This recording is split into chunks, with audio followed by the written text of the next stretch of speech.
భాగీకరణ ఇద్దరూ కూడా గుడికి వచ్చి ప్రదక్షిణలు చేస్తూ ఉంటారు. అప్పుడే అమర్ రాథోడ్ పిల్లలతో సహా గుడికి వచ్చి ఉంటారు.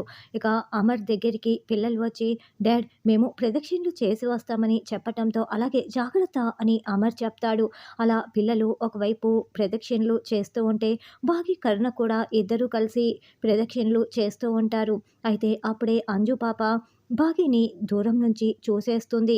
అసలు నేను చూస్తున్నది మిస్సమ్మనేనా అంటూ, లేకుంటే ఇదంతా నా భ్రమనా అని కళ్ళు నలుపుకొని మరీ చూస్తూ ఉంటుంది. అక్కడ భాగినే అని అంజు రెండోసారి కన్ఫర్మ్ చేసేసుకొని, మిస్సమ్మ అదుగో అక్కడే ఉంది మిస్సమ్మ అని మిగతా పిల్లలకి చూపిస్తూ ఉంటుంది.